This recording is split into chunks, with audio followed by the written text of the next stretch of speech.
이 마이크도 켜져 있나요? 이것도 켜야 되나요? 알겠습니다. 뽑아버리려고 했는데. 예, 안녕하세요. 예, 반갑습니다. 잘들 지내셨어요? 예, 주님 안에서 평안하신가요? 반갑습니다. 오늘 첫 시간 제가 말씀을 전하게 되었는데 많은 분들이 저에게 물어보시더라고요. 왜 신용철 목사님이 안 올라오시고 신창훈 목사님이 올라오시는 거냐고. 그 의도가 좀 궁금했어요. 제가 생각하는 그런 의도는 아니겠죠. 왜가 아니라 왜겠죠. 그렇게 믿고 싶습니다. 사실 저도 이 시간에 이 자리에 올라오는 게 부담이 되는데요. 아시는 것처럼 신용철 목사님께서 선교를 가셨습니다. 어디 가셨죠? 관심이 없으시군요. 아프리카 토고를 가셨답니다. 토고가 어딘지 아세요? 못 들어보셨죠? 이전에는 차드를 가셨대요. 차트 말고 차드를 가셨대요. 차드 선교 가신다 그래서 아는 척 예예 해놓고요. 검색을 해봤더니 아프리카에 있는, 그것도 한가운데 내륙에 있는 국가더군요. 아프리카에서도 최빈국이 차드라고 들었습니다. 당연스럽게도 그 외국의 문명이 바닷가를 중심으로 퍼졌기 때문에 한가운데 있는 내륙은 여전히 경제적으로 어려운 상황에 있는 것 같습니다. 토고는 제가 기억해 보니까 맞는지 모르겠는데 예전에 월드컵 할 때 그 축구로 좀 유명했던 나라잖아요. 그 외에는 제가 아는 바가 없습니다. 아프리카의 복음이 활발히 전해지고 있어서 목사님께서도 열정을 가지고 지금 방문하셔서 정말 기도 가운데서 피땀 흘리면서 복음을 전하고 계실 겁니다. 위에서 기도해 주시고 무사히 돌아오실 때까지 기도의 끈을 붙잡아 주시기를 부탁드립니다. 그래서 제가 오늘 어쩔 수 없이 올라왔습니다. 같이 기도하고 말씀 보시겠습니다. 우리를 구원해 주시고 충성되이 여겨서 교사의 직분을 맡겨주신 주님 은혜에 진심으로 감사를 드립니다.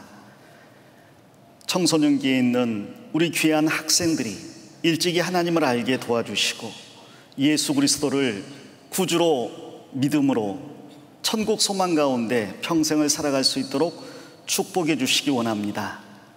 또한 이 일을 위해서 우리를 세우셨으니 우리가 이 일에 귀하게 쓰임받을 수 있도록 모든 지혜와 능력과 봉사할 수 있는 여건들을 허락해 주시기 원합니다. 2023년 학예 수양일을 앞두고 전국의 중고등부 교사들이 함께 모여 주님의 말씀을 배우고자 합니다.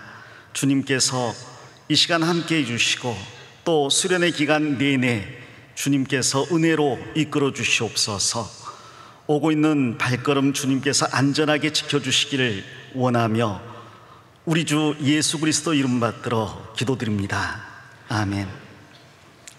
다 같이 성경 사무엘상 12장을 찾겠습니다.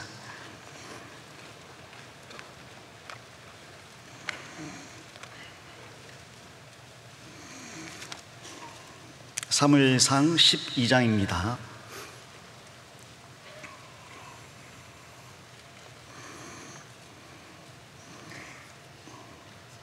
19절부터 25절까지입니다.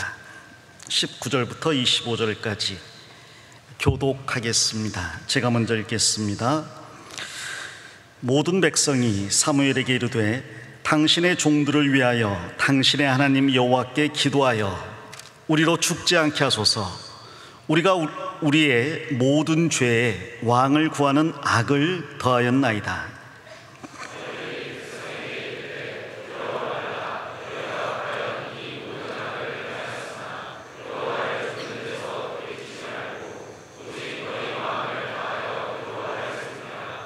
돌이켜 유익하게도 못하며 구원하지도 못하는 헛된 것을 좇지 말라. 그들은 헛되니라.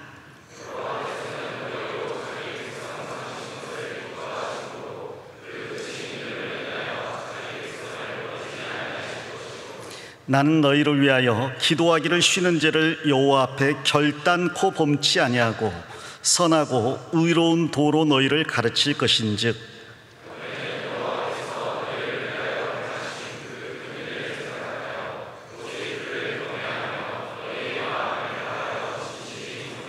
같이 읽겠습니다. 만일 너희가 여전히 악을 행하면 너희와 너희 아이 다 멸망하리라. 됐습니다. 우리는 지금 격변의 시기를 살고 있습니다. 21세기는 항상 매해, 매월, 매 순간이 격변의 시기인데요. 더 나아가 코로나라는 전 세계적인 온역으로 인해서 이전보다 더욱더 빨리 세상이 변화하는 모습들을 보고 있습니다. 사회적으로도 너무나 많은 변화들이 우리 주위에 있죠. 또 국가적으로도 너무나 많은 변화들이 있습니다. 대통령 한 분이 바뀌게 되니까 국가적인 외교 전략이 바뀌게 되고, 그로 인해서 이전에 추구하던 것들이 전부 뒤바뀌게 되고 새로 정립해야 되는 그런 시기를 우리는 경험하고 있습니다. 그리고 전 세계적으로도 마찬가지인데, 냉전 시대가 끝나고 신냉전 시대가 펼쳐지고 있음을 우리는 보고 있습니다. 과거에 미국의 주된 적이 러시아였다면, 혹은 그 연방 국가인 소련이었다면, 지금은 중국과 그 동맹 세력들이 더 중요한 중심 상대로 떠오르는 걸 우리는 보고 있습니다. 그러한 국제 정세에서 우리가 어떠한 위치를 점해야 할까? 양대 강국 사이에 끼어 있는 우리는 어떠한 선택을 해야 할까? 그러한 것으로 많은 사람들이 염려하고 근심하고 있는 세상이죠. 우리가 익히 접하게 되는 전쟁이라든지 테러라든지 아니면 기근이라든지, 더 나아가 기후 문제라든지 자원 고갈 같은 것들은 더 이상 새로운 이슈들이 아니라 생각합니다. 너무나 많이 흔하게 일어나고 있어서 우리가 무감각하게 살아가고 있는 세상이죠. 전 세계적으로도, 그리고 우리나라 내부적으로도 많은 변화가 있지만 더더욱 우리 안에 우리가 가르치는 중고등부 학생들에게는 더 많은 변화들이 그들에게 닥치는 것 같습니다. 저는 학생들이 무엇을 배우는지 굉장히 궁금하게 생각을 하고요. 기회가 있으면 학생들이 배우는 교과 과정을 살펴볼 마음을 가지고 있습니다.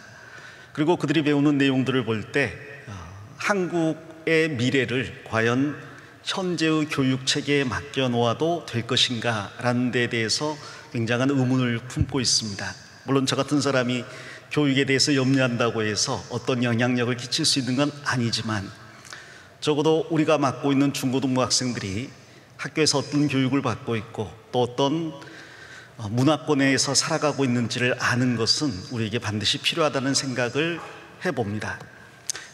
불과 얼마 전만 해도 대통령께서 수능에서 킬러 조항을 배제하라고 말씀을 하셔서 그로 인해서 많은 교육의 변화들이 있는 것 같아요.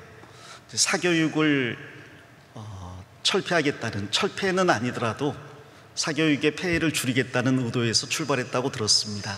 말대로 정말 우리 시대 때 사교육이 공교육을 능가한 지는 오래됐고요. 이미 교회학교 교육을 위협하고 일주일에 한 번 있는 모임까지 위협하는, 그리고 1년에 몇 번 있지 않은 전도 집회까지 위협하는 그런 상황에 우리가 살고 있습니다. 정말 학생들의 교육을 학교에 맡겨놓기도 어려운데, 왜냐하면 지금 학교 교육은 아시는 것처럼 확실한 무신론적인 교육이고 인본주의적인 교육이고 물질 중심 교육이고, 그 학교 자체도 학생들의 소득 수준에 따라서 등급이 나뉘고 또 소득 수준에 따라 사교육 수준이 다니고 대입 등급이 달라지고 또 출신 학교에 따라서 평생이 달라지는 것처럼 이야기하는 그런 세상 속에 우리가 살고 있잖아요. 우리 학생들은 그런 그 세태 가운데서 굉장한 스트레스와 압박을 느끼고 있습니다. 이미 그들이 배우고 있는 내용이요, 우리 때 대학생들이 배우는 내용을 능가하는 것 같아요. 지금은 부모님들이 초등학생 자녀들의 수학 문제 풀어주는 게 쉽지 않습니다. 저 역시도 초등학교 5학년을 제 아들이 초등학교 5학년일 때 그때 이미 경험을 했어요.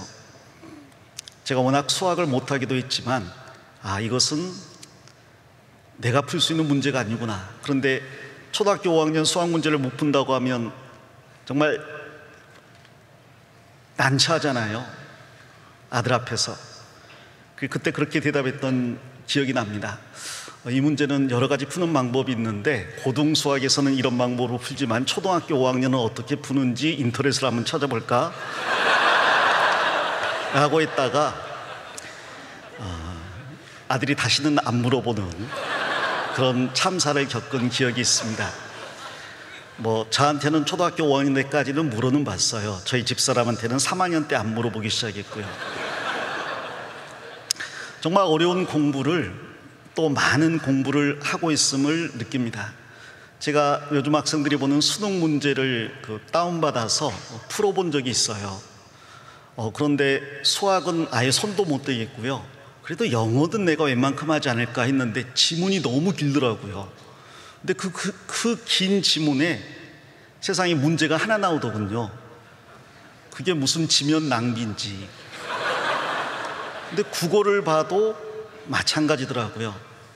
지면은 제한되어 있는데 그 지문은 굉장히 많고, 그럼 저희 때는 그 한 지문을 최대한 활용하기 위해서 한 6개, 7개 정도 문제는 냈잖아요. 그래서 쉬운 문제들이 많았는데 지금은 기껏 읽었는데 한 문제 나오더라고요. 제가 좀 인내의 심을 가지고 수능 문제를 풀어보려고 했는데 포기했습니다. 제가 풀면 9등급이 나오지 않을까, 그런 생각이 듭니다. 이런 문제들을 매일 접하고 살아가야 되는 우리 학생들, 그나마 그 안에서 변별력을 갖기 위해서 정말 까다롭고 어려운 문제들을 풀어야 되는 학생들을 생각한다면 킬러 문항을 제외하라고 이야기한 뜻도 분명히 이해가 됩니다. 그러나 그렇게 중간에 어떤 방향이 바뀌게 되면 학생들은 더더욱 혼란스러울 수밖에 없겠죠. 또 사교육 시장이 거기에 발맞춰서 따라가느라고 또 다른 변화가 생기게 될 겁니다. 그것을 따라가지 못하는 학생들은 더욱더 큰 좌절감을 경험하게 될 것이고, 그러다 보니까 요즘 학교에 많은 학생들이 수업을 아예 포기하는, 그리고 수업 시간에 다른 공부를 하거나 잠을 자는 학생들이 많다는 이야기를 들었습니다. 비단 그 성적 문제만이 학생들의 문제는 아닐 거예요. 교우 관계에도 많은 어려움이 있을 거고요. 특별히 타락한 세상을 살아가는 우리 청소년들 가운데 끼어있는 우리 중고등부 학생들은 이성 문제로 많은 고민도 할 거라고 생각합니다. 그리고 성적인 가치관이 교회와 세상이 너무나 다르기 때문에 그 가운데서 자신의 성 정체성을 결정하거나 혹은 행동을 하는 데 있어서 많은 혼란을 겪는 학생들도 실제로 많습니다.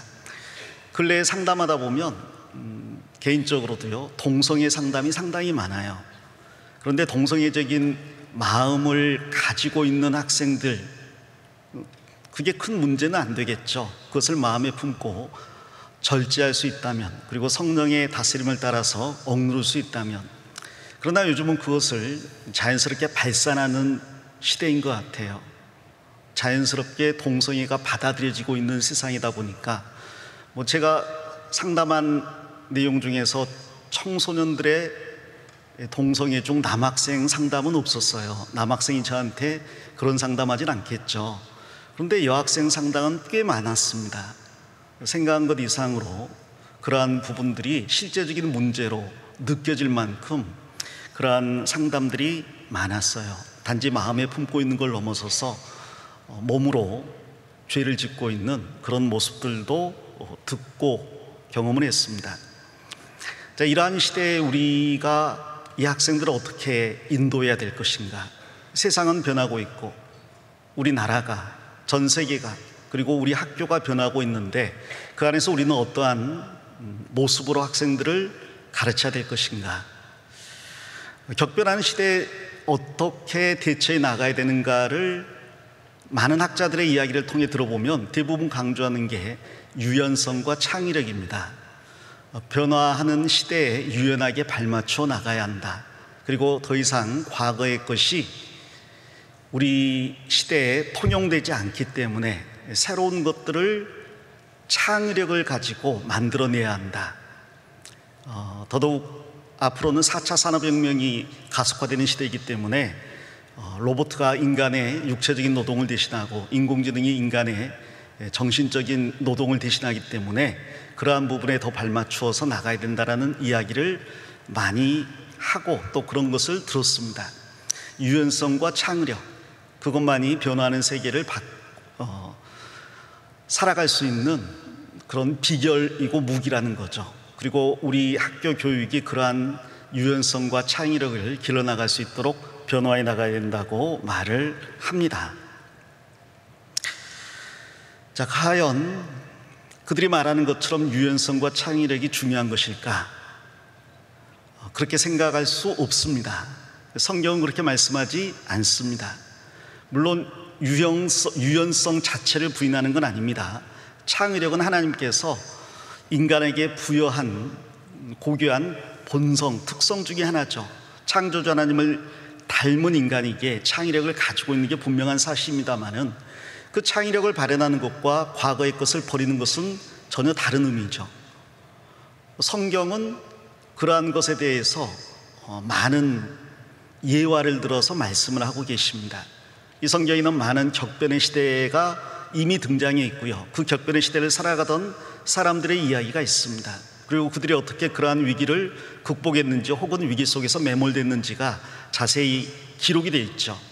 모든 성경의 기록들은 우리 시대에 우리에게 교훈을 주기 위해서 기록된 것이기 때문에 우리는 다른 곳이 아닌 이 성경 말씀에서 이 변화의 시대를 살아가는 지혜를 얻어야 되겠습니다.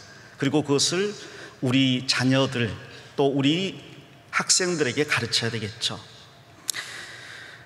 올해 우리 교회학교 학예 수양의 모습도 약간은 달라진 거 아시죠? 작년까지는 학예 수양의 1차부터 7차까지 사이에 한 차수를 중고등부 수양회로 잡았습니다. 특별히 중고등부 학생들의 방학이 한 일주일 정도로 짧기 때문에 그 방학이 밀집된 기간을 선정해서 그 기간에 더 많은 학생들이 참여하고 또 더 많은 영혼들을 전도할 수 있도록 시간을 할애하고 배려했습니다. 자, 그런데 올해부터는 아마 내년에도 마찬가지일 것 같은데요, 각 해당 차수에 중고등부 학생들이 같이 참석해서 말씀을 듣는 구조로 바뀌었죠. 결국 부모님과 모든 유초, 중고 자녀들이 함께 수양회에 참석하는 구조로 바뀌게 되었습니다. 그래서 중고등부 수양회를 7번 하게 된 거죠. 물론 각 교회에서는 한 번이겠지만 전체적으로 보면 7번의 중고등부 수양회가 있게 되는 겁니다. 장소는 비전센터로 정해져 있고요. 숙소도 비전센터 인근으로 정해져 있는데 비전센터 인근의 숙소가 모든 학생과 교사를 수용하기에 충분하지는 않을 거예요. 아마 가설 숙소라든지 제가 자료를 보니까 컨테이너도 있더라고요. 기대가 되시죠? 옛 추억이 새록새록 돋아 올라오시죠? 컨테이너는 그나마 괜찮을 것 같은데 가설 숙소가 어떤 모양일까가 상당히 궁금합니다. 가설 숙소 기억을 하시는 분도 계실 거예요. 온갖 곤충들과 함께 여름을 보내는 파브르 곤충기를 연상시키는, 주변에 가끔 뱀도 지나가고 쥐도 지나가고 수많은 생명체들이 우리와 함께 밤을 지새는 그런 기억들이 아마 있으실 겁니다. 자, 그러한 변화에 우리는 어떻게 대처해야 될까? 물론 그러한 변화에 발맞춰서 유연성을 가지고 창의력 있게 대처를 해 나가야 되겠습니다. 여기에서 전체 집행을 맡아서 수고하시는 교회는 각각의 차수별로 전체 집행이 있죠. 중심 교회들이 그 역할을 맡았을 텐데, 비전센터 건물이 뻔하잖아요. 아래 1층에 식당이 있고 2층에 2개의 강의실, 3층에 2개의 강의실이 있습니다. 기타 부속 시설이 이제 1층에 조금 있는데요. 이미 알고 있는 건물이라고 생각하고 익숙하게 대할 것은 아닙니다. 말씀드린 것처럼 숙소들이 산재해 있고 그 가운데에서 어떤 교회가 어떤 숙소를 차지하게 될 것인가 혹은 배당을 할 것인가 중심교회에서는 잘 교제해서 정해야 되겠습니다. 그걸 위해서 사전 답사를 갖는 것은 필수적인데요. 오늘 오셨으니까요. 건의를 드린다면 내일 시간이 나실 때 중심교회는 비전센터 전반적인 부분들을 살펴보시고 그리고 숙소라든지 기타 부속 시설들을 어떻게 배치할지 알아보시고 거기에 맞게 계획을 잘 짜셔야 되겠습니다. 어쩌면 1차가 그 일을 제일 먼저 할 것이기 때문에 1차를 맡은 광주교회죠.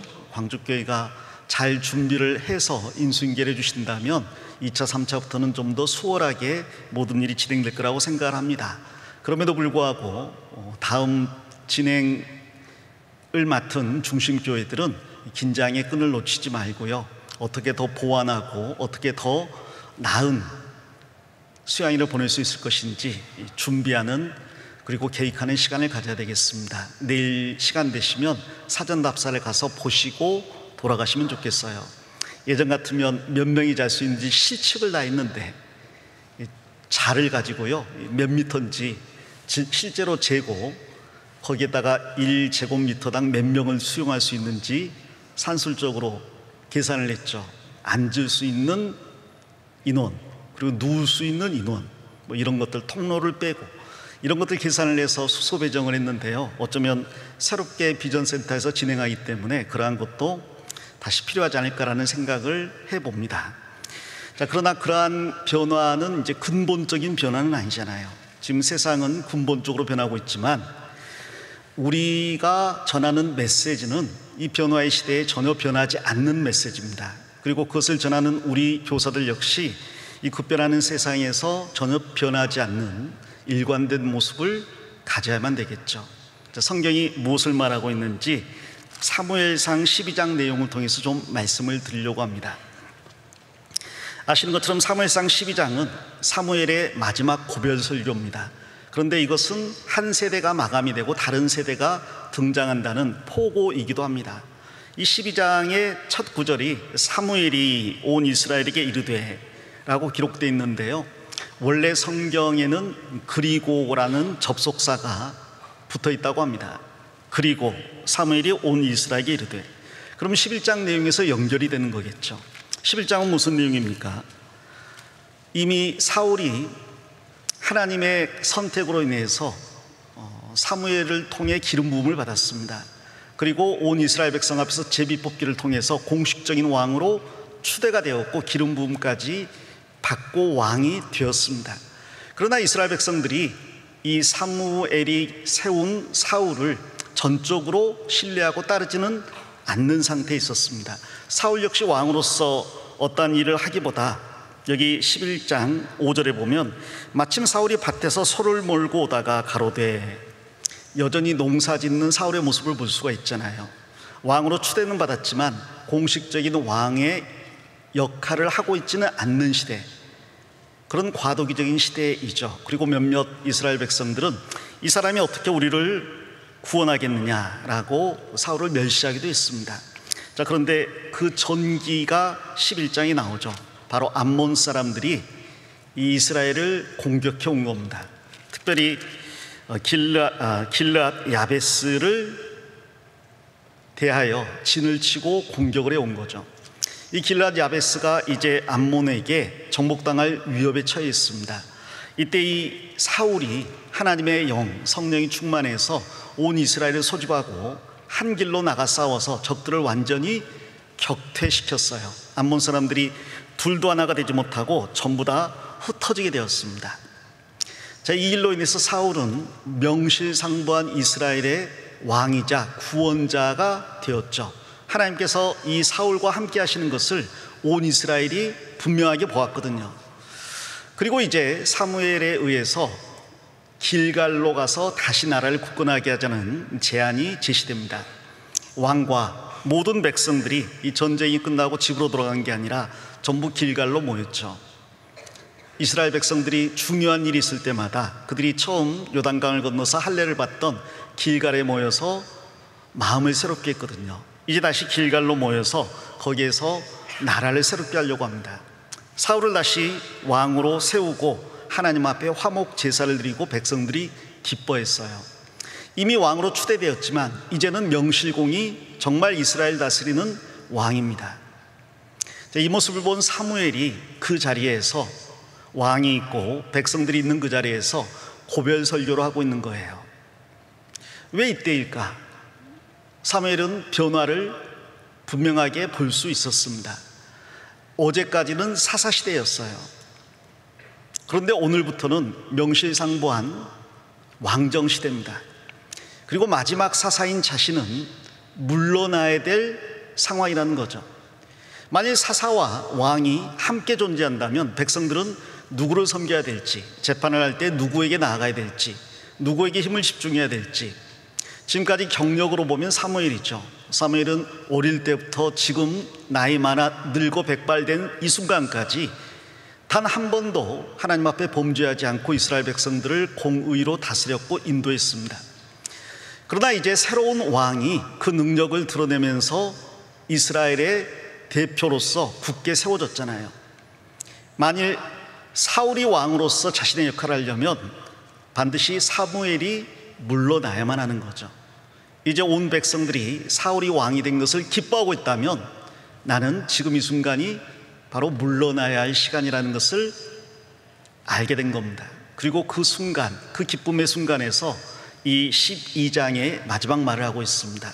내용을 읽어보셔서 알겠지만 이때 하나님께서 이 이스라엘에게 왕을 구한 것이 죄라는 것을 알게 하려고 큰 비와 우레를 내리셨거든요.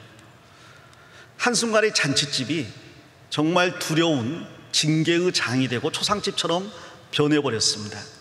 분위기를 완전히 깨버린 거죠. 가장 기쁜 순간에 가장 준엄한 하나님의 징계와 경고의 메시지와 그들에게 꼭 전달되어야 될 핵심적인 내용이 선포가 된 겁니다. 그것이 사무엘이 한 마지막 고별 설교였던 거죠.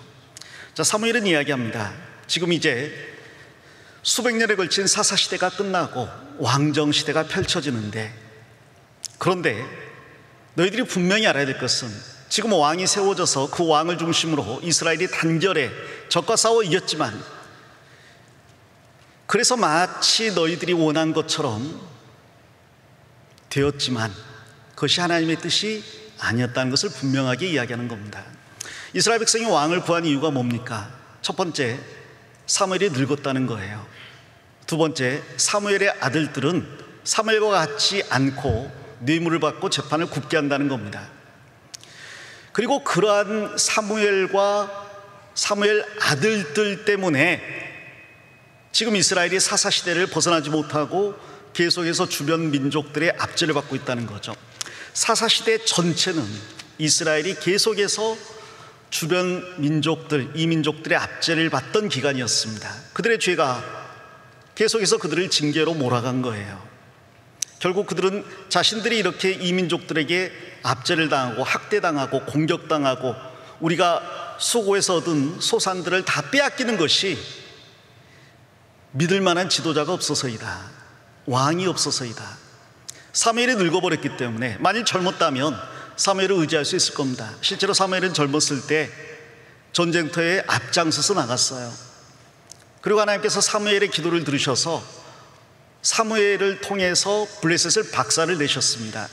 삼손 때 그 엄청난 힘을 가지고도 블레셋의 통치를 종식시키지 못했는데 사무엘의 기도 한 번으로 블레셋이 박살이 나서 다시는 이스라엘을 넘볼 엄두도 내지 못했어요.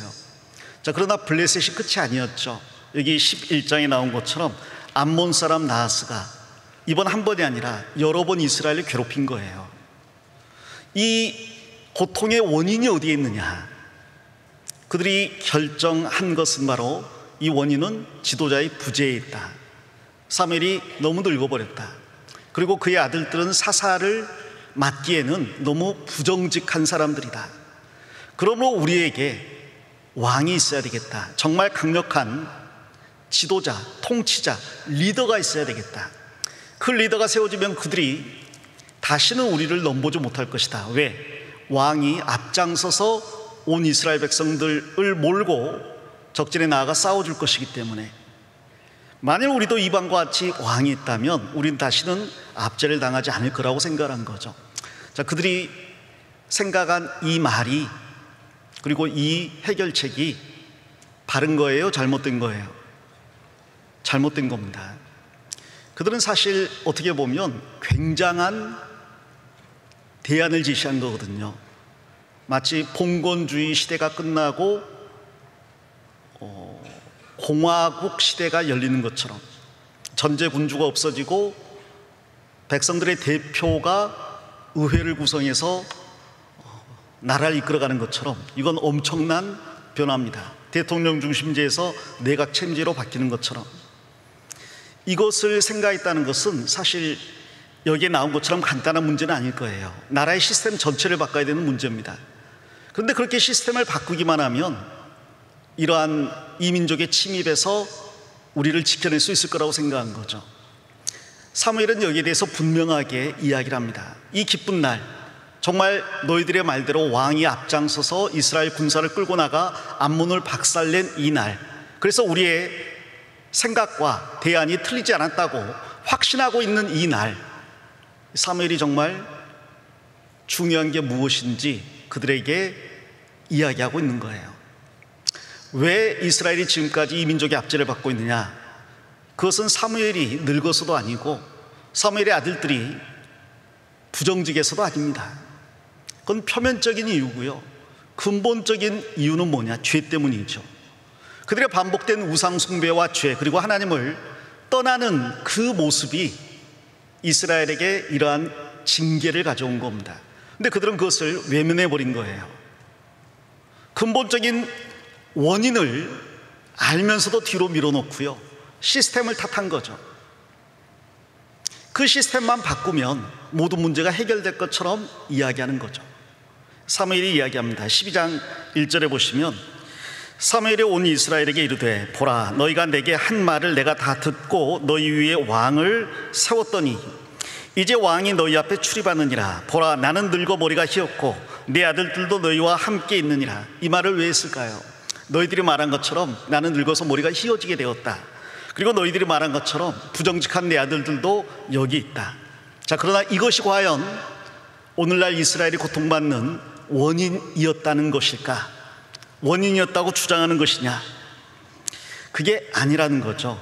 사무엘은 늙었지만 어려서부터 지금까지 백성들 앞에 출입하면서 단 하나의 죄도 범치 않았다고, 하나님 보실 때가 아니라 지도자로서 단 하나의 죄를 범치 않았다고 자신 있게 고백을 합니다.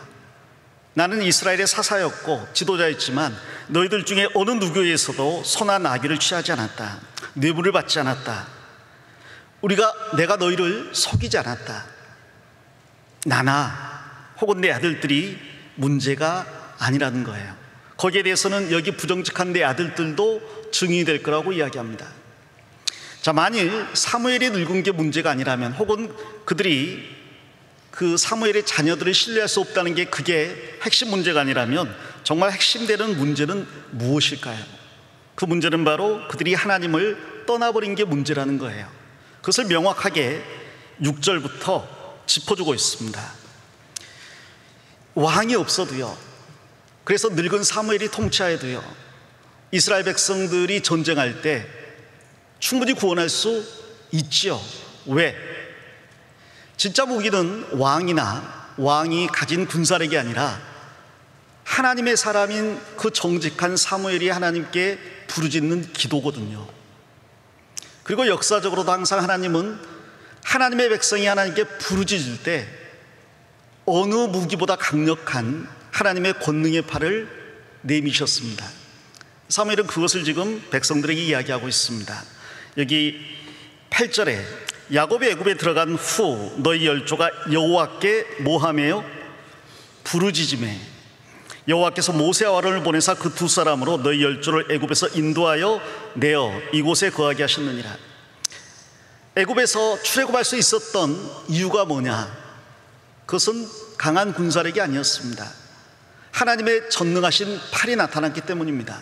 근데 그 팔은 왜 나타났습니까? 이스라엘 백성들이 노예 생활하면서 너무 힘들고 고통스러워서 한 마음으로 하나님께 간절히 부르짖었거든요. 모세가 40세 되어서 이스라엘 백성들을 구원하려고 했을 때는 그들끼리 싸우고 있을 때였습니다.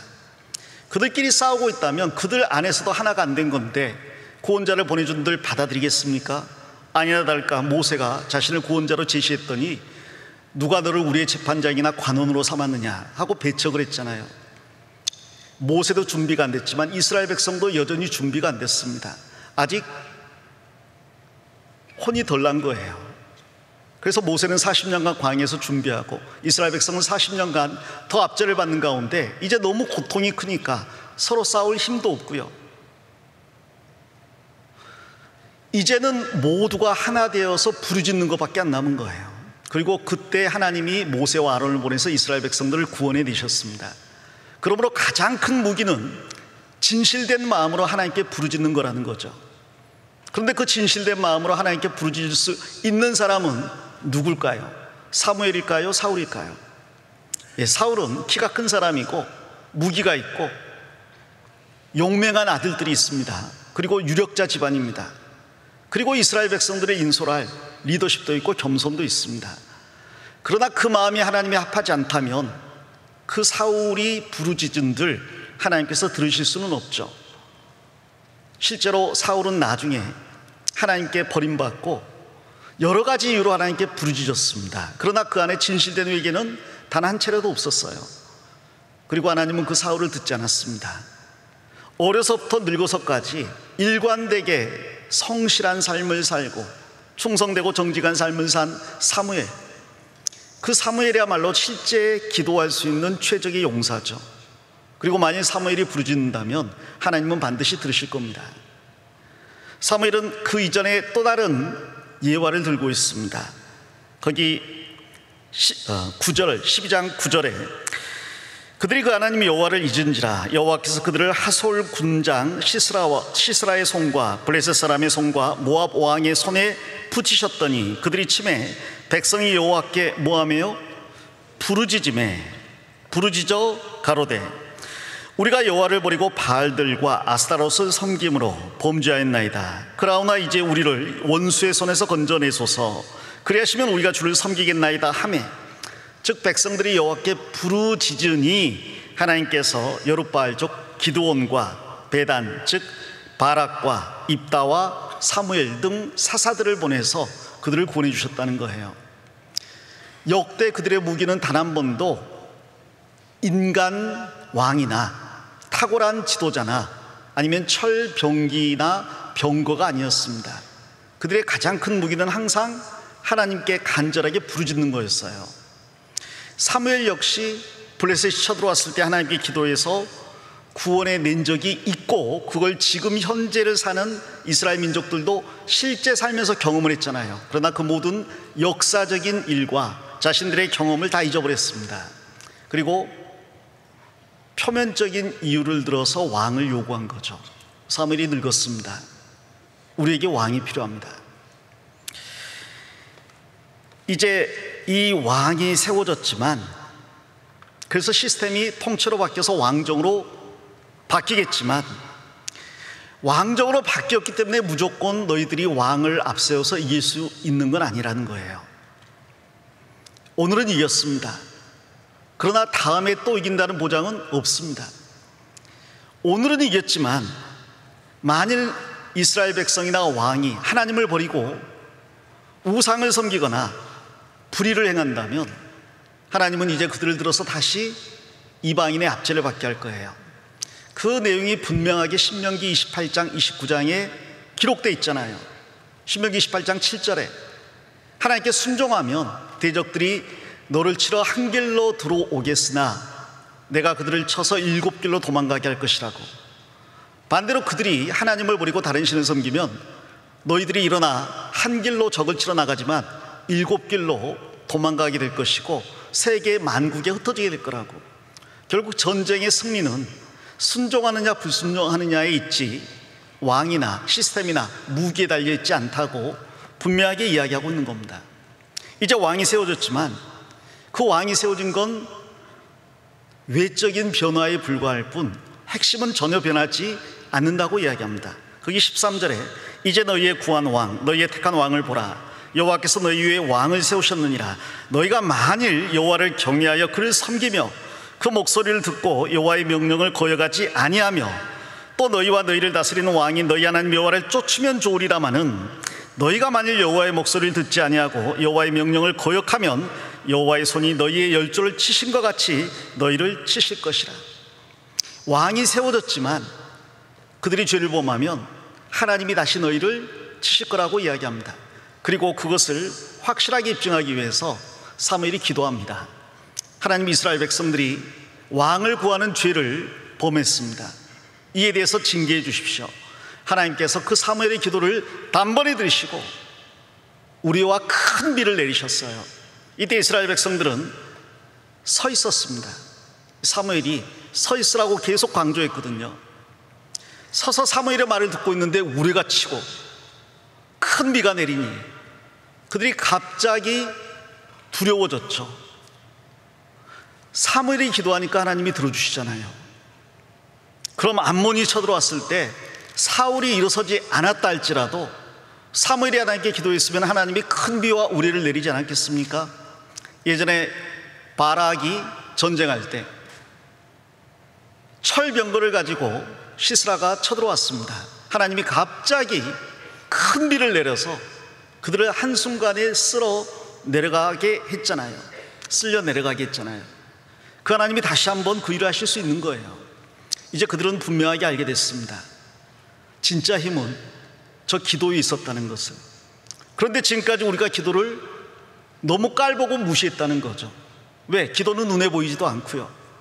그것이 정말 기도에서 이루어진 건지 아니면 그렇게 될 운명이었는지. 이제 사무엘이 기도하니까 하나님께서 그 맑은 날, 화창한 날에 먹구름이 기게 하시고 뇌성이 치게 하시고 우레와 비가 내리게 하셨습니다. 이스라엘 백성들이 이제 분명히 알게 됐어요. 더 이상 핑계할 수가 없게 됐습니다. 사무엘은 늙어도 기도할 수 있는 사람이에요. 기도는 죽기 전까지 할 수 있는 거잖아요. 그런데 그런 사무엘이 단지 늙었다는 육신적인 이유 때문에 버리고 육신적으로 좋아 보인다는 이유 때문에 사울을 구했지 않습니까? 그리고 사울이 실제로 왕이 돼서 전쟁에 나가 승리했다고 마치 자신들이 옳은 것처럼 지금 기뻐하고 뻐기고 있잖아요. 그 모든 것이 잘못됐음을 하나님께서 사무엘을 통해서 분명히 이스라엘 백성들에게 알게 했습니다. 이스라엘 백성들이 여호와와 사무엘을 크게 두려워하게 됐어요. 지금까지 여호와를 버렸는데 그 하나님이 참신이고 그리고 그 하나님을 버렸기 때문에 우리가 징계를 받은 거였구나. 그리고 그 죄에 더해서 참 왕이신 하나님을 버리고 인간 왕을 구하는 죄를 범했구나. 우리는 이 모든 시스템을 아주 공교하게 책에 기록하고 따르려고 했는데 그게 중요한 게 아니라는 걸 분명하게 알게 됐습니다. 자, 우리로 말하면 여러 가지 것이 바뀌었기 때문에 시스템을 바꾼 만큼 매뉴얼을 다시 바꾸고요, 그 매뉴얼대로만 하면 모든 것이 잘 진행될 거라고 생각하는 그런 모습과 비견될 수 있을 거예요. 예, 우리가 매뉴얼을 잘 만든 것은 정말 훌륭한 일이고 칭찬할 만한 일입니다. 이 매뉴얼을 얼마나 잘 만들었는지, 그걸 만드는 교사들이 처음에 얼마나 고생했는지, 저는 광주교회에서 처음 그 매뉴얼을 만든 형제들이 날밤을 새면서 수고하는 걸 봤어요. 실제로 차를 타고 공주수양관을 와서 방마다 실측을 하고 누워도 보고, 그리고 그 안에서 어떻게 동선을 구축해야 될지, 어떻게 모든 부속실들과 모든 시스템을 운영해야 될지 고민하면서 계획하는 걸 잘 봤습니다. 자, 그러나 그 시스템이 또 매뉴얼이 잘 갖춰져 있다고 해서 그대로만 진행하면 영원히 구원을 받는 역사가 나타나는가? 그건 아니라는 거죠. 핵심은 뭡니까? 나와 왕이신 하나님과의 관계입니다. 그 관계가 잘못되어 있다면 아무리 시스템이 좋아도요, 사람이 구원받는 역사는 결코 일어나지 않을 겁니다. 그건 하나님이 하시는 일이잖아요. 스룹바벨이 성전을 지을 때 하나님이 말씀하셨습니다. 이는 힘으로도 되지 아니하고 능으로도 되지 아니하고 오직 나의 신으로 말미암느니라. 하나님의 신 성령이 역사해야만 그 일이 이루어지는데, 성령이 역사하게 하시려면 우리가 하나님의 말씀에 근거해서 간절히 기도해야 됩니다. 지금까지 이스라엘 백성들이 그 기도를 깔본 거예요. 업신여긴 겁니다. 내가 기도하지 않아도 시스템대로만 하면 수양이는 잘 진행이 됐거든요. 그러나 과연 내가 시스템대로 했기 때문에 그 사람들이 구원받은 걸까요? 아닙니다. 누군가가 기도했기 때문입니다. 누군가가 기도했고 그 기도가 성령님을 움직이게 하고 역사하셨기 때문에 사람들이 구원을 받은 거예요. 이제 비로소 이 이스라엘 백성들은요, 기도의 능력을 알게 됐어요. 그들은 두려웠습니다. 만일 사무엘이 우리를 저주한다면 우리는 다 망하게 될 거 아니에요. 그래서 그들은 사무엘에게 비로소 지금까지 하지 않았던 한 가지 요청을 하게 되는 거죠. 뭐 해달라고요? 기도해달라고요. 우리를 위해서 기도해달라고요. 이미 왕의 규례를 사무엘이 전부 책에 기록해서 보관을 했습니다. 그리고 이미 왕이 세워져 있습니다. 시스템은 다 구축되어 있습니다. 그들은 지금까지 시스템을 구축했기 때문에 기도를 하지 않았습니다. 그런데 이제 그들이 사무엘에게 우리 시스템을 보강합시다라고 말하는 게 아니라 우리를 위해서 기도해달라고 이야기하죠. 19절 같이 보겠습니다. 같이 읽겠습니다. 모든 백성이 사무엘에게 이르되 당신의 종들을 위하여 당신의 하나님 여호와께 기도하여 우리로 죽지 않게 하소서. 우리가 우리의 모든 죄에 왕을 구하는 악을 더하였나이다. 하필 이 말을 이 좋은 날 할까요? 그나마 지금 누가 옆에 있어요? 지금 사울이 옆에 있어요. 근데 사울이 옆에 있는데 왕을 구하는 죄를 범했다고 고백하게 만들잖아요. 이거 정말 사무엘처럼 용기 있는 사람이 아니라면 할 수 없는 일일 거예요. 왕의 눈치를 봐야 될 겁니다. 더더구나 왕이 다른 날도 아니고 암몬으로부터 길란 야베스를 구원한 이날, 민족적인 영웅으로 떠오른 이날, 그래서 기름 부음 받은 이 왕이 본격적으로 통치하게 된 이날, 하필 이런 말을 할까요? 자, 그러나 이렇게 모여있을 때 분명하게 옳고 그름을 가리지 않으면요, 이스라엘 백성들은 자기 스스로 교만해서 그들이 드릴 죄를 뉘우칠 기회를 잃어버릴 겁니다. 오늘이 아니면 안 됩니다. 사무엘이 떠나는 그 마지막 날, 나는 이제 사사로서의 책임을 내려놓는다. 왕으로서 사울이 모든 행정적인 권력을 갖는다. 그러나 분명하게 알아야 될 것은, 우리가 이런 고난을 받는 것은 시스템 때문이 아니라 우리가 기도하지 않았고 왕 대신, 하나님 대신, 참 왕이신 하나님 대신 우상을 섬겼기 때문이라는 걸 분명하게 정리를 한 겁니다. 그리고 그들에게 경고를 하는 거죠. 왕은 세워졌지만, 그리고 매뉴얼은 작성됐지만, 그러나 하나님께 온전한 마음으로 돌아가야 한다. 그리고 그 하나님을 섬겨야 한다. 그리고 하나님께 기도해야 된다는 것을 분명하게 이야기하고 있습니다. 자, 우리가 해야 될 일은 무엇일까? 여기 이 백성들이 사무엘에게 기도해달라고 요청했습니다. 우리 학생들은 우리에게 선생님 나를 위해서 기도해 주십시오라고 이야기를 하는지, 그들이 기도가 얼마나 중요하고 큰 능력을 가지고 있는지 아는지, 그들이 정말 기도의 중요성을 알고 수양일을 앞두고 기도하고 있는지, 근본적으로 교사인 우리가 이 수양일을 위해서 기도하고 있는지, 이 백성들이 사무엘에게 우리를 위해 기도해달라고 요청하기 이전에 사무엘은 항상 그들을 위해서 기도하고 있었습니다. 이스라엘 백성이 몰랐을 뿐이죠. 사무엘은 단 한순간도 그들을 위해서 기도를 쉬는 죄를 범치 않았고 앞으로도 그러겠다고 약속합니다. 23절에 나는 너희를 위하여 기도하기를 쉬는 죄를 여호와 앞에 결단코 범치 아니하고, 학생들을 위해서 기도하겠다고 합니다. 이스라엘 백성들을 위해서 기도하겠다고 사무엘이 말한 것처럼 우리도 그런 말을 해야 되겠습니다. 저도 전도인인데 전도인이 해야 될 가장 중요한 일이 뭡니까? 교회 임원들이 해야 될 가장 중요한 일이 뭡니까? 바울 사도가 디모데에게 보낸 편지에서 교회에서 일하는 일꾼들이 해야 될 가장 중요한 일이 뭔지 분명하게 이야기하고 있죠. 여기 책갈피 잡아놓으시고 디모데전서 2장을 가보겠습니다.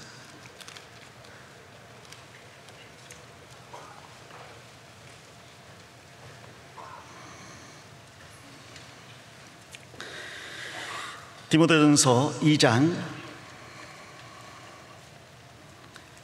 1절입니다. 같이 읽겠습니다. 그러므로 내가 첫째로 권하노니 모든 사람을 위하여 간구와 기도와 도구와 감사를 하되 임금들과 높은 지위에 있는 모든 사람을 위하여 하라. 여기 사도 바울이 로마에 투옥되었다가 무죄로 풀려나서 이제 서바나 스페인으로 가는 전도 여행을 합니다. 자, 그러면서 이전에 세워진 교회들을 돌아보는 일을 하고 있는데 그 가운데서 에베소 교회에 바울 사도가 없는 기간 동안 문제가 생겼음을 알게 됐어요. 그 안에 거짓 교사들과 율법주의자들이 들어와서 율법을 잘못 적용을 시키고 잘못된 것을 가르치고 있습니다. 그래서 바울 사도는 마게도냐로 가면서 디모데를 에베소에 남겨두었어요. 잘못된 것을 바로잡으라고, 굽어진 것을 펴고 잘못된 것을 바로잡으라고. 이 디모데는 젊은 전도인으로서 굉장히 어려운 사명을 맡았습니다. 에베소 교회가 어떤 교회입니까? 이 소아시아 전역에 복음을 전한 모태교회거든요. 요한계시록에 나와 있는 7교회의 모태가 에베소 교회입니다. 그리고 7교회뿐 아니라 소아시아 전역이 복음의 말씀을 듣고 변화가 되었잖아요. 그 전체의 중심이 되는 게 에베소 교회고 그 안에는 이미 많은 교사들과 장로들이 세워져 있었습니다. 그런데 지금 젊은 전도인 디모데가 거기에서 장로들을 꾸짖고요, 잘못된 교사들을 꾸짖고 모든 것을 다시 바꿔야 하잖아요. 이 어려운 일을 젊은 디모데가 어떻게 할 수가 있을까? 그래서 디모데에게 이야기합니다. 첫 번째 해야 될 일은 기도하는 거라고. 그리고 그 기도의 대상은 모든 사람이라고 합니다. 특별히 임금과 높은 지위에 있는 모든 사람을 위하여 하라. 이들이 만일 공권력을 동원해 가지고 교회를 핍박하게 되면 교회 내적인 개혁은 불가능하잖아요. 그래서 외부적인 핍박이 없도록 임금들을 위해서 또 모든 높은 지위에 있는 사람들을 위해서 기도하라. 그리고 교회 내에 있는 모든 사람들을 위해서 기도하라고 합니다. 그 뒤에 보면 8절에도 그러므로 각 처에서 남자들이 분노와 다툼이 없이 거룩한 손을 들어 기도하기를 원하노라. 여기 남자들, 교회에서 이끌어가는 사람은 여자가 아니고 남자들이잖아요. 그 남자들에게도 기도하라고 명합니다. 어떤 일을 하기 전에 먼저 기도해야 된다고 이야기합니다. 이 사도들도 그 기도의 중요성을 알았잖아요. 그래서 사도행전에 보면 구제 문제로 인해서 분란이 났을 때 이 사도들이 그 구제 문제를 자신들이 해결하려고 하지 않았습니다. 그것이 마귀의 유혹이라는 걸 알았어요. 이 구제 문제에 사도들이 매이게 되다 보면 말씀 전하는 것과 기도하는 것에 소홀하게 되고, 그러면 우선순위에서 말씀과 기도가 벗어나게 되고 결국은 지역적인 문제 때문에 사도들이 귀한 시간을 허비하게 되는 거예요. 그래서 7 집사를 세우고 그들에게 그 문제를 위탁했습니다. 우리는 말씀과 기도에 전무하리라. 우리 교사들이 제일 먼저 해야 될 것은 우리 학생들을 위해서 기도하는 겁니다. 모든 사람을 위해서 기도하라 그랬으니 우리 학생들뿐 아니라요, 우리 대한예수교 침례회 전체를 위해서, 그리고 우리나라 영혼들을 위해서도 기도해야 될 겁니다. 내 차수가 아니니까 잊어버리고 긴장을 풀고 있으면 안 되겠죠. 예전에는 전체가 모여서 함께 했기 때문에 어쩌면 일이 더 수월했을 수도 있어요. 그런데 이제는 중심교회가 오랫동안 그러한 행사를 치러본 경험이 없는 상태에서 맡은 경우도 있잖아요. 그래서 여러 가지로 서툴 수도 있습니다. 그러한 교회들을 위해서 우리는 매 차수마다 학예 수양의 기간 내내 전체 성인들을 위해서, 그리고 유초, 중고 학생들을 위해서, 또 함께 진행되는 외국인 집회를 위해서, 농아선교부, 시각선교부를 위해서 기도해야 될 거예요. 그 기도가 우리 교사가 해야 될 첫 번째입니다. 그리고 이것은 이 사무엘 시대, 지금부터 약 3000년 전이나 지금이나 변치 않는 겁니다. 세상은 변해도, 시대는 변해도, 중요한 가치는 변해도 우리에게 변하지 않는 게 있다면 그리스도인은 기도해야 된다는 거죠. 자, 그리고 두 번째, 우리가 이 시대의 교사로서 해야 될 일이 있습니다. 동일하게 사무엘상 13절을 가보면 23절에 나는 너희를 위하여 기도하기를 쉬는 죄를 여호와 앞에 결단코 범치 아니하고, 그 다음 같이 읽겠습니다. 선하고 의로운 도로 너희를 가르칠 것인즉.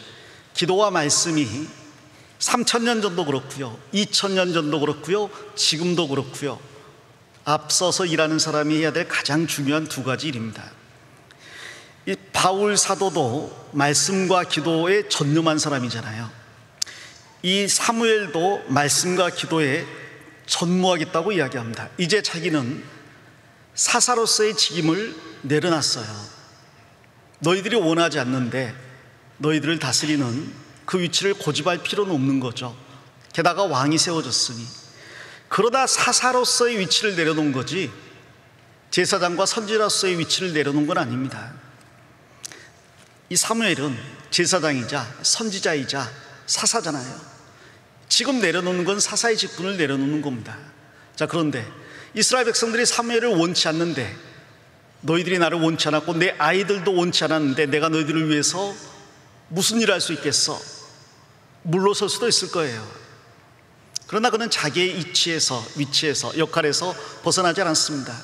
사사는 내려놓지만 너희를 위해서 기도하는 이 일과 선지자로서 가르치는 이 일에 나는 더욱더 전념할 것이다. 그리고 이것이 더 중요한 일임을 사무엘은 강조하고 있습니다.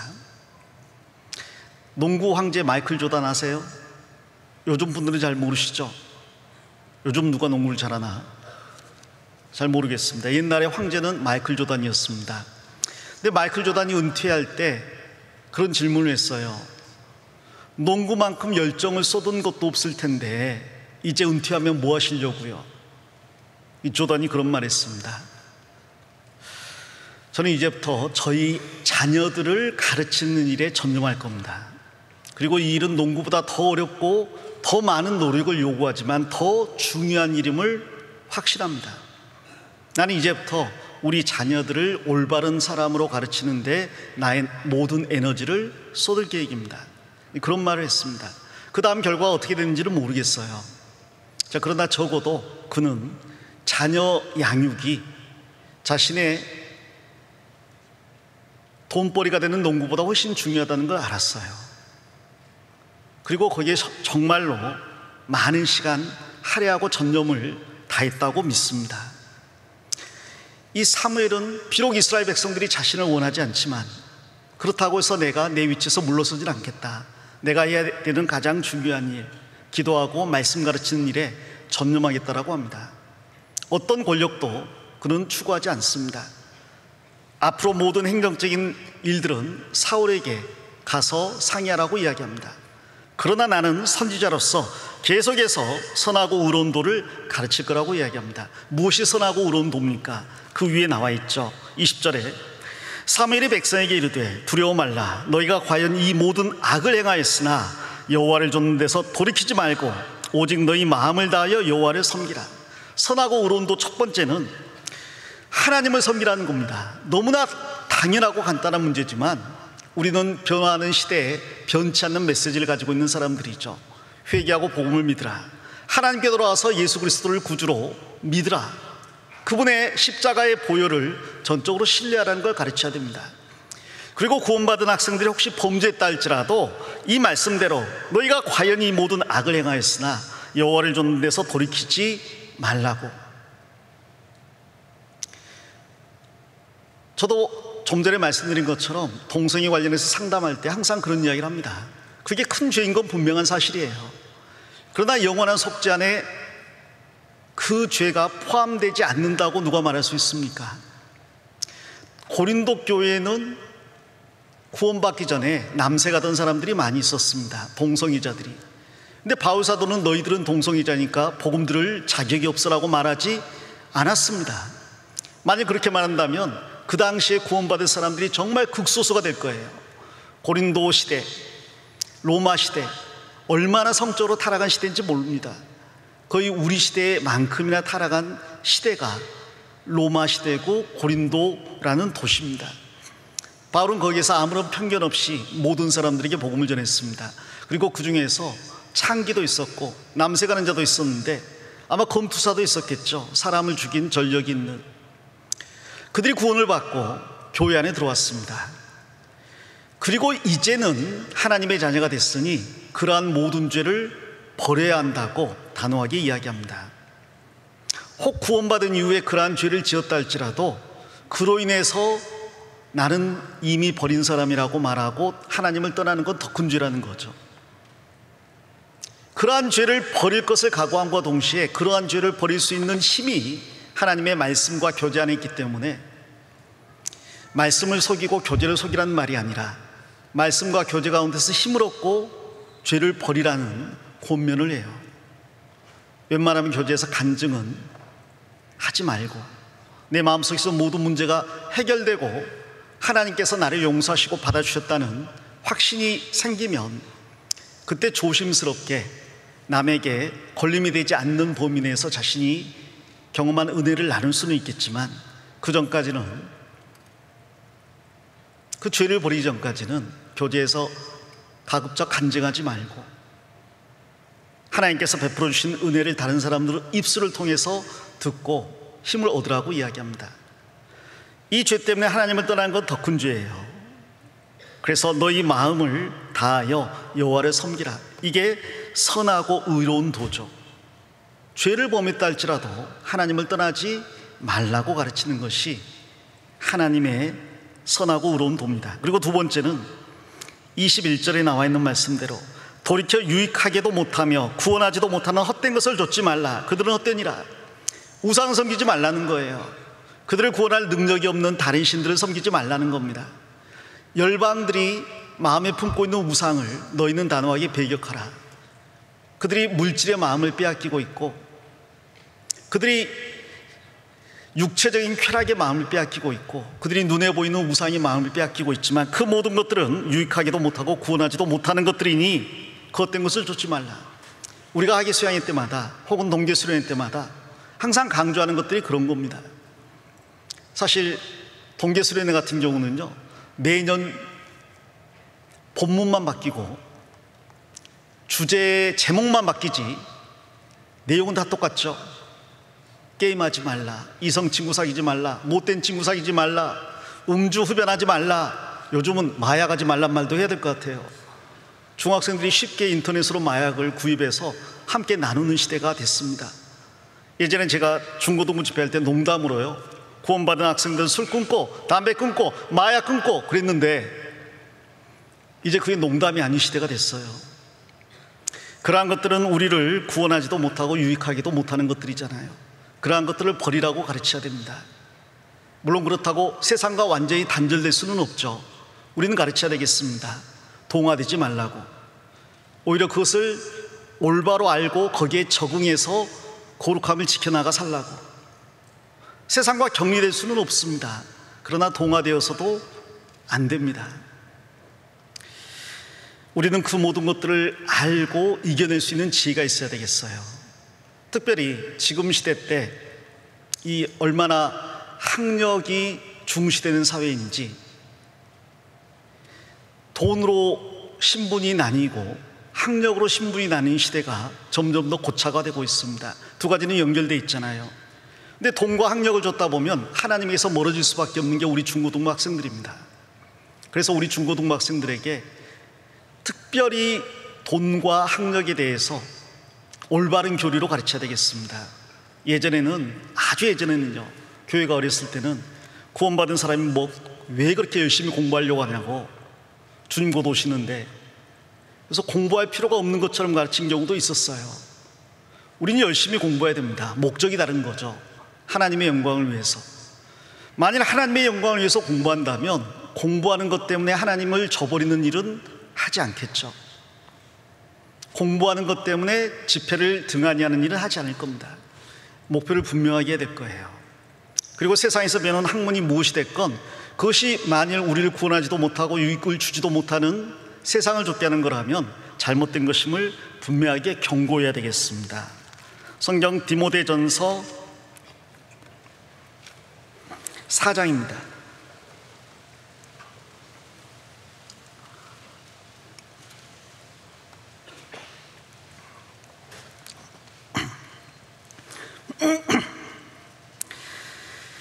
디모데전서 4장입니다.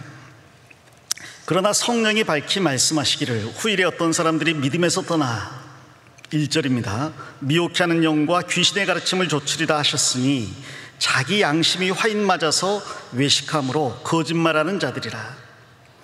여기 성령께서 밝히 말씀하시기를 후일에 어떤 사람들이 믿음에서 떠나게 하는 것들을 가르친다는 거예요. 그런데 믿음에서 떠나게 하는 어떤 가르침이 됐든지 그 모든 가르침은 미혹해 하는 영과 귀신의 가르침이라고 이야기합니다. 학교에서 지질학을 배웠습니다. 그리고 난 다음에 하나님을 떠났어요. 지구가 수십억 년 됐다고 배웠습니다. 인간의 탄생이 수백만 년 전이라고 배웠습니다. 오히려 인간이 탄생하기 전에 진화가 있었다고 배웠습니다. 화석들이 증가한다고 배웠습니다. 그럼 그 말이 사실이라면 성경이 틀린 거잖아요. 성경은 인간의 범죄 때문에 죽음이 세상에 들어왔다고 하는데 만일 인간 이전에 죽음이 있었다면 그럼 성경은 전부 거짓말이 돼버립니다. 어떤 분이 물어보더라고요. 진화론을 받아들이면서 하나님과 예수님을 전할 수는 없느냐고. 카톨릭은 그렇게 하고 있는데 그렇게 하면 좋을까요? 성경 전체가 엇나가 버립니다. 그렇게 되면 즉 하나님이 진화를 통해서 세상을 창조하고 인간을 창조했다고 가르치면 그러면 인간의 범죄 이전에 수많은 동물들이 죽은 건 어떻게 설명할래요? 죄가 없어도 죽음이 있었다는 이야기잖아요. 그렇다면 예수님이 우리 죄 때문에 죽었다는 건 어떻게 설명할 수 있겠습니까? 예수님이 죽음으로써 우리 죄가 사해졌다는 건 어떻게 설명할 수 있을까요? 성경 전체가 엇나가게 됐죠. 그래서 어떤 가르침이 됐건 하나님을 떠나게 만드는 가르침은 미혹해 하는 영과 귀신의 가르침이 됩니다. 천문학과 우주학을 배웠는데 하나님을 떠나게 됐다. 그 배경에 아무리 고상한 교수님의 가르침이라 할지라도 그 배경 이면에는 미혹해 하는 영과 귀신의 가르침이 있습니다. 경영학을 배우고 이 세상 금융을 배워서 하나님을 떠났다. 이렇게 하면 반드시 돈을 벌 수 있구나. 그것도 귀신의 가르침과 미혹해 하는 영이죠. 역사상 가장 강력했던 신이 마몬 신이라고 돈 신이잖아요. 돈의 신. 자, 우리는 그러한 것들을 경계하라고 가르칠 수 있어야 됩니다. 공부를 하되 이 세상의 잘못된 것을 구별하고 거기에서 자신의 믿음을 지켜나가라고 말할 수 있어야 됩니다. 비록 이스라엘 백성이 주변 이방인들이 우상을 섬기는 걸 보면서 알겠지만 거기에 미혹되지 말라고 우리는 지구상에서 유일하게 구별된 하나님의 백성이라고 가르치면서 살아가야 되잖아요. 다른 나라는 다 우상 섬기는데요, 그건 다른 나라고요. 전 지구의 모든 민족은 우상 섬기는데 그건 다른 나라고. 우리는 하나님의 택함을 받은 거룩한 백성 이스라엘이다. 우리가 섬겨야 될 신은 한 분 하나님뿐이다. 심지어 바벨론이 이스라엘을 박살내고 느부갓네살이 성전을 불태워버려도 여전히 참신은 하나님뿐이라는 것을 분명히 가르쳐야 됩니다. 다니엘서가 그 이야기를 하고 있죠. 다니엘서 1장 볼까요? 다니엘서 1장.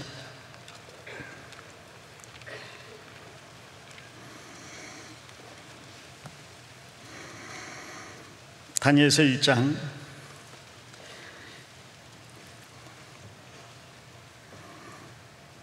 1절입니다. 유다 왕 여호야김이 위에 있은 지 3년에 바벨론 왕 느부갓네살이 예루살렘에 이르러 그것을 에워쌌더니 2절은 같이 읽겠습니다. 주께서 유다 왕 여호야김과 하나님의 전기구 얼마를 그의 손에 붙이심에 그가 그것을 가지고 신할 땅 자기 신의 묘에 이르러 그 신의 보고에 두었더라. 다니엘서 1장 1절 2절은 이해하기 어려운 말씀이에요. 하나님의 말씀을 받은 이스라엘 백성이 지금 우상을 섬기는 바벨론에게 패했다는 이야기를 첫 서두부터 하고 있잖아요. 이 서두를 기록하는 것 자체가 이 다니엘에게 큰 아픔이었을 겁니다. 이게 도대체 어떻게 된 건가? 정말 하나님이 상천하지의 유일하신 하나님이신가? 아니면 우리 하나님은 우리 이스라엘 민족만의 신이고 다른 민족이 섬기는 또 다른 신이 있다는 말인가? 여기에 나온 것처럼 자기 신의 묘에 이르러 그 신의 보고에 두었더라. 당시에 바벨론은 마르둑 신을 섬기고 있었습니다. 그 마르둑 신이 가장 큰 신이라고 했죠. 아수르가 자기들의 신을 섬기면서 그 아수르의 신에서 건진받은 나라가 없다. 어떤 신이 자기 백성을 아수르의 신으로부터 구원한 적이 있느냐, 큰 소리쳤잖아요. 근데 그 아수르도 바벨론의 마르둑 신에게 패했습니다. 마르둑 신이 가장 강한 신인가? 그런데 여기에 다니엘이 이것을 기록할 때 아주 중요한 말씀을 적어놨잖아요. 2절에 주께서라고 기록이 되었습니다. 유다왕 여호야김과 하나님의 전 기구를 느부갓네살에게 붙이신 분은 주님이시다. 외형적으로 보면 느부갓네살이 강하고 그들이 섬기는 신이 더 막강해서 이스라엘이 패하고 이스라엘의 성전이 약탈당한 것처럼 보이지만 그 모든 것을 하신 분은 주님이시다. 주님이시기 때문에 거기에 전 기구 얼마를 그의 손에 붙이시며 그랬습니다.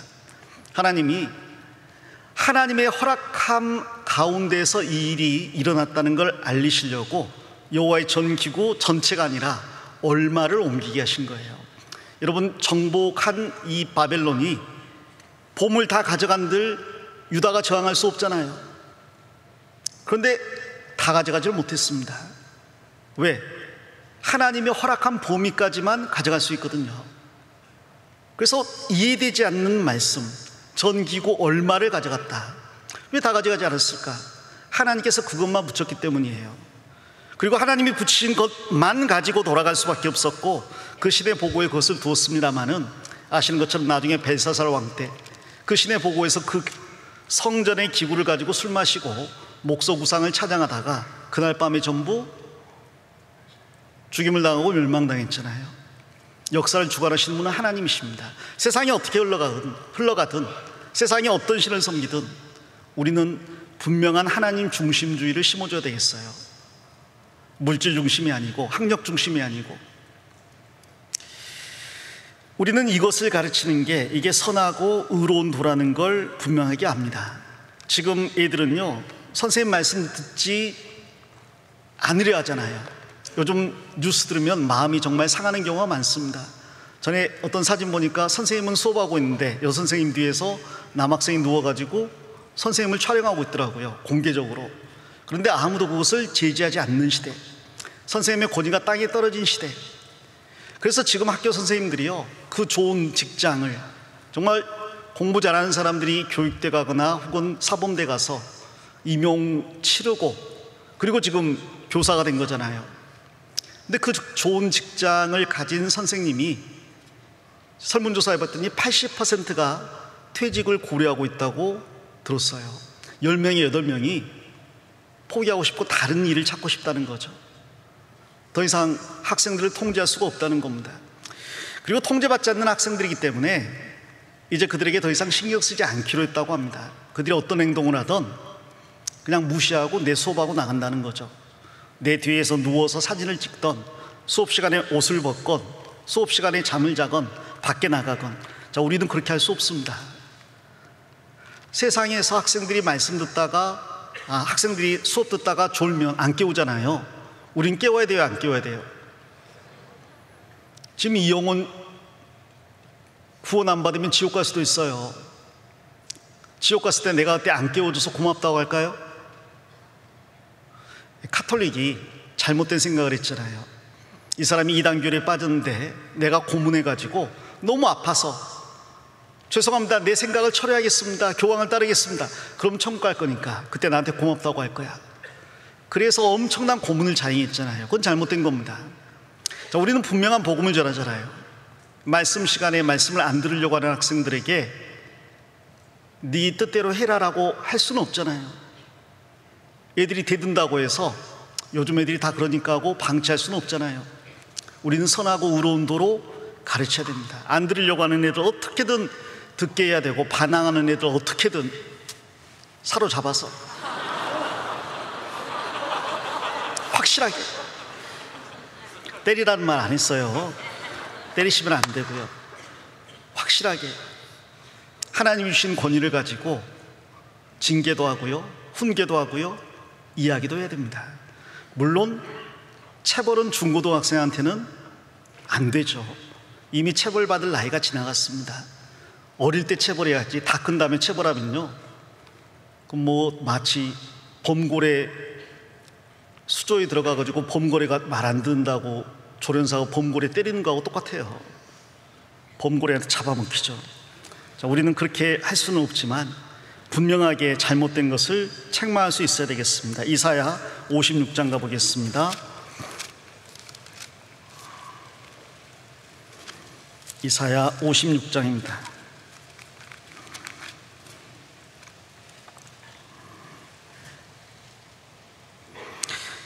9절부터 제가 읽겠습니다. 들의 짐승들아, 삼림 중에 짐승들아, 다 와서 삼키라. 그 파수꾼들은 소경이요 다 무지하며 벙어리 개라. 능히 짖지 못하며 다 꿈꾸는 자요 누운 자요 잠자기를 좋아하는 자니, 이 개들은 탐욕이 심하여 족한 줄 알지 못하는 자요, 그들은 몰각한 목자들이라. 다 자기 길로 돌이키며 어디 있는 자이든지 자기 이만 도모하며 피차 이르기를 오라, 내가 포도주를 가져오리라. 우리가 독주를 잔뜩 먹자. 내일도 오늘같이 또 크게 넘치리라 하느니라. 여기 하나님께서 이 이사야서 40장부터 이스라엘의 구원을 약속하고 있지 않습니까? 이사야서 55장에서 하나님께서 그 초대를 하고 계셔요. 목마른 자들, 돈 없는 자들 다 물로 나오라. 다 나와서 돈 없이 값 없이 포도주와 젖을 사라고 합니다. 하나님께서 구원의 잔치를 베풀고 이스라엘 백성들을 초대하고 있어요. 근데 그 잔치의 초대가 56장에 보면 이방인까지 연결이 되고 있죠. 이방인도 그 잔치에 참여할 수 있다고 이야기합니다. 여기 56장 3절에 여호와께 연합한 이방인은 여호와께서 나를 그 백성 중에서 반드시 갈라내시리라 말하지 말며, 고자도 나는 마른 나무라 말하지 말라.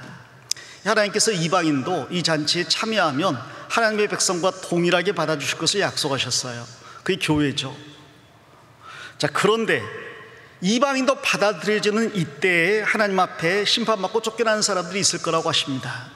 여기 9절에 들의 짐승들아, 삼림 중의 짐승들아, 여기 들짐승은 이방인들을 말하는 거예요.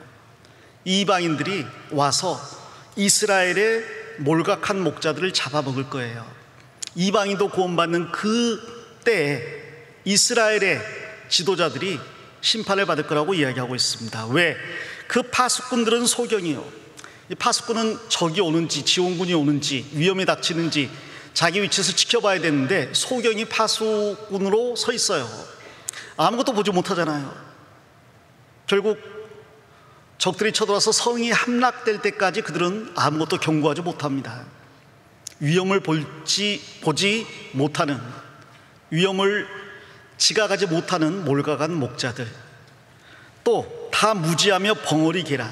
이 양치기는 개를 한 마리씩 데리고 다니잖아요. 이 개가 양치기를 도와서 양들을 몰잖아요.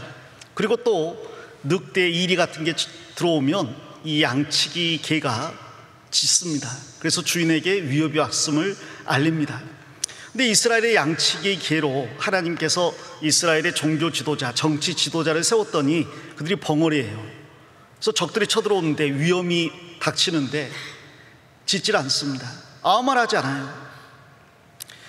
또 능히 짖지 못하며 다 꿈꾸는 자요 누운 자요 잠자기를 좋아하는 자니, 다 게을러요.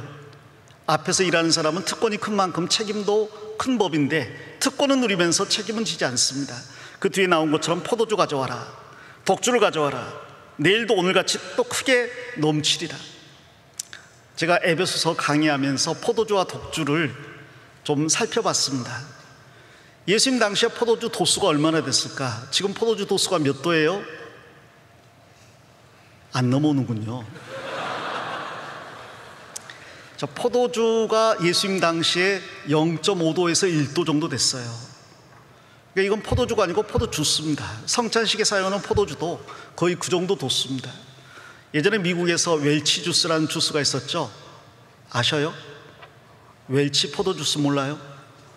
포도주는 웬만하면 금방 그 포도를 짜도 발효돼서 포도주가 돼버립니다. 그래서 성찬식에 그 미국의 그리스도인들이 이 알코올이 들어가지 않은 포도 주스를 내야겠다 생각해서 정말 100% 원액 포도 주스를 만들었어요. 알코올 도수는 전혀 없는. 이게 웰치 주스거든요.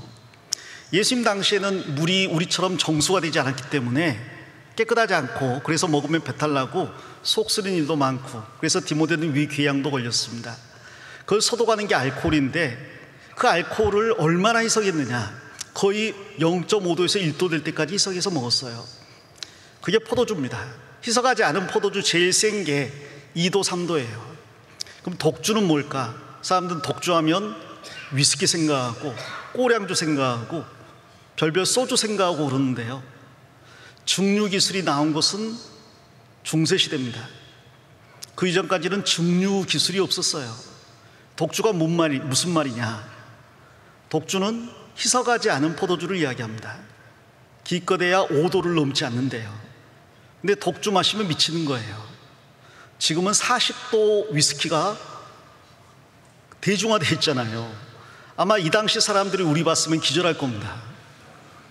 저걸 먹고도 살아있네. 그래서 포도주 마시고 취하려면 포도주에 인박인 사람이어야 돼요. 거기 인박인다는 표현이 있는데요, 하루 종일 포도주 끼고 마셔야 그 알코올이 누적돼 가지고 겨우 배 터져 죽기 전에 취할 겁니다. 빨리 취하려면 독주를 마셔야 되겠죠. 자, 여기 이 이스라엘 지도자들이 하루 종일 포도주와 독주를 마시는 거예요. 취하려고. 아무 일하지 않고. 주님께서 그들을 심판하겠다고 이방인들을 부르겠다는 이야기를 하시는 겁니다. 자, 우리는 이러한 몰과간 목자가 돼서는 안 되겠습니다.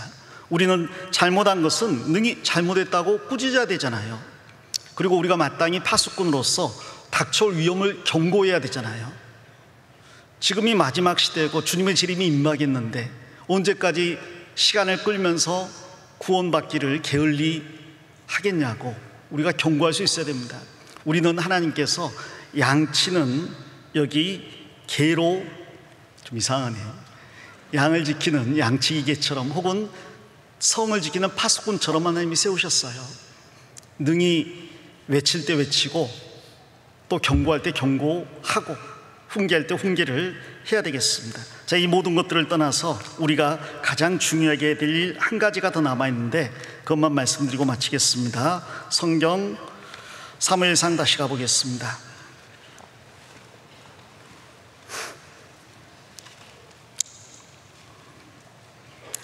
사무엘상 22절에 여호와께서는 너희로 자기 백성 삼으신 것을 기뻐하신 거로 그 크신 이름을 인하여 자기 백성을 버리지 아니하실 것이요. 여기 이스라엘 백성이 지금까지 범죄했잖아요. 사사시대 350년 이상을 그들은 범죄했습니다. 그런데 하나님은 그들을 버리지 않았어요. 그게 크고 기이한 사랑입니다. 왜 그들을 버리지 않는가? 하나님께서 그들을 자기 백성 삼으셨어요. 이미 삼으셨어요. 그리고 그것을 기뻐하고 있습니다. 아니, 하나님이 나 같은 사람을 자기 백성 삼고 후회하지 않으십니까? 내가 나를 보면 실망할 수밖에 없고 내가 나를 보면 낙심할 수밖에 없는데 놀랍게도 하나님의 사랑은 너무나 기이해서 나를 자기 백성 삼으신 걸 후회하지 않으신대요. 기뻐하신대요. 우리는 구원받은 그리스도인이고요, 구원받은 그리스도인은 구원받기 전보다 더 주님이 사랑하면 사랑했지 덜 사랑하지 않습니다. 그렇다고 우리가 주님을 계속 마음 아프게 할 수는 없습니다만은 이 주님의 기이한 사랑을 우리는 분명하게 전해야 되겠습니다. 그 기이한 사랑은 바로 복음이죠. 우리 죄를 위해 죽으시고 우리를 단번에 영원히 구원하셨어요. 그래서 영원히 멸망치 않는다고 약속하셨습니다. 내 이후의 삶과 상관없이 이미 주님은 내 모든 죄를 용서하셨습니다. 앞으로 죽을 때까지 죄도 용서를 하셨잖아요. 그 기이한 사랑을 가르쳐야죠. 복음을 전해야 됩니다. 그 복음을 전해서 정말 구원을 받는다면 그 구원받은 학생은 세상 학생과 다를 수밖에 없을 겁니다. 하기수양이는 그 복음을 전하는 장이에요. 그 기이한 사랑, 놀라운 사랑, 하나님께서 한번 기뻐하셔서 구원받은 사람은 결코 이루어지지 않고 하나님이 기뻐하시는 사람이 된다는 것. 하나님이 마치 엄마가 자기 품에 안겨 잠든 아이를 보고 잠잠히 사랑하며 기뻐하는 것처럼 우리를 사랑하신다는 것을 전해야 되겠습니다. 이 복음을 전하기 위해서 우리가 이번 하기수양일을 하는 거잖아요. 그래서 이 사랑을 아직 알지 못하는 많은 사람들을 주님께 이끌어야 되겠습니다. 지금 아마 대부분의 교회에서 하기수양의 참석자를 파악하고 사전 접수가 이미 시작이 됐기 때문에 참석자를 파악하고 기도 명단을 계속 업데이트하고 있을 거라고 생각합니다. 계속해서 참석할 아이들을 파악하시고 독려하시고 아이들에게만 맡겨놓지 말고 교사나 부모님이 나서서 같이 도와주시고 그들에게 계속해서 비록 방학 기간은 아니지만요, 대부분 금, 토, 일, 월 진행이 되잖아요. 금요일 저녁에 참석하면 금요일 말씀 못 듣는다 할지라도 토요일 3번 말씀 듣고 주일 오전에 복음 말씀 듣고 그리고 오후 5시에 침례가 있으니까 침례 받고 혹 저녁에 돌아가야 한다 할지라도 복음 듣고 상담하고 침례 받고 돌아갈 수 있거든요. 그래서 참석할 수 있게끔 계속해서 독려하고 격려를 해야 되겠습니다. 그리고 이미 구원받고 나서 신앙생활에서 도태되어 있는 학생들이 있거나 혹은 죄를 지어서 침례에 빠져 있는 학생들이 있다면 그 하나님의 기이한 사랑은 결코 꺼지지 않는다고, 하나님이 여전히 우리를 사랑하신다고 전해줘야 되겠습니다. 이 복음을 위해서 우리가 수고를 해야 되겠어요. 자, 가장 중요한 것은 이 모든 말을 누가 했을까? 사무엘이 했잖아요. 사무엘의 말이기 때문에 이게 이스라엘 백성들에게 들어갔습니다. 어릴 때부터 시작해서 나이 먹어 백발이 될 때까지 소 한 마리, 나귀 한 마리, 신 한 컬레를 빼앗지 않은 사무엘이기 때문에 어릴 때부터 시작해서 지금 나이 많아 백발 될 때까지 일관되게 하나님을 섬겼던 사무엘이 이 말을 했기 때문에 그 말이 이스라엘 백성들을 감동시키고 변화시켰을 거예요. 자, 우리 중에서 교사를 오래 하신 분들 정말 존경해야 됩니다. 물론 교회에서 필요에 의해서 교사에서 다른 직분으로 옮기는 경우도 있죠. 그러나 어떤 경우가 됐건 교사의 마인드를 가지고 학생들을 위해 기도하고 학생들을 돌봐주고 학생들 편에서 바른 본이 되어 서주는 사람, 정말 이 타락한 시대에 정말 저분은 내가 어릴 때부터 지금까지 보아왔는데 한결같이 하나님 앞에 바르게 살아가는 사람이다. 지금 내 앞에 서 있는 교사는 정말 하나님을 사랑하는, 정말 믿을 수 있는 교사라는 그런 평을 받을 수 있어야 되겠습니다. 우리가 정말 죽을 때까지, 주님 앞에 설 때까지 이 길을 묵묵히 걸어가는 모습으로 그들을 가르쳐야 되겠습니다. 중간에 낙오하거나 도태되지 마시고요, 침륜에 빠지지도 마시고요, 나에게 이 직분을 맡기신 주님께서 또 다른 직분으로 나를 불러주시는 그날까지 나는 이 일을 기쁨으로 걸어가겠습니다. 해나가겠습니다. 그리고 언제든지 학생들이 바라볼 수 있는 모델로서 하나님과 우리 학생들 앞에, 형제자매 앞에 서겠습니다 라는 각오를 해야 되겠습니다. 기억하십시오. 많은 학생들이 말은 하질 않지만 선생님을 지켜보고 있고 마음속으로 존경하고 있고 그리고 그 선생님의 신앙이 변치 않기를 기도하고 있을 거예요. 사무엘은 죽을 때까지 그 마음이 변치 않고 끝까지 이스라엘 백성들을 위해서 기도하며 가르치는 가운데 생을 마감했습니다. 여기 어려서부터 어려서부터 교회 다니시다가 지금 교사하신 분도 계실 거예요. 지금 인생이 한 3분의 1 정도를 신앙 안에서 살아오신 분도 계실 겁니다. 3분의 1 잘 살아오셨는데 여러분의 모래가 백발이 될 때까지 전부 이 길을 걸어가셔서 살아있는 모델로서의 교사가 되기를 간절히 부탁드리겠습니다. 마치겠습니다.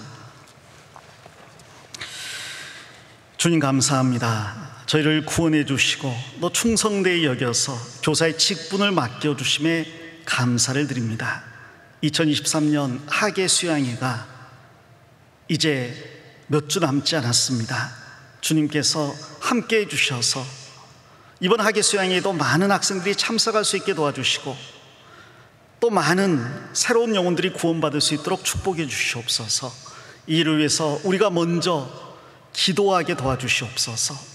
또 선하고 의로운 도로 그들을 가르칠 수 있게 도와주시옵소서. 무엇보다도 올바른 삶으로 그들 앞에 살아있는 실물 모델이 될 수 있게 저희를 붙들어 주시옵소서. 수련회를 허락해 주심에 감사드리며 내일 마치는 시간까지 주님께서 은혜 가운데 수련회를 인도해 주시옵소서. 예수님 이름으로 기도드립니다. 아멘. 네, 수고하셨습니다.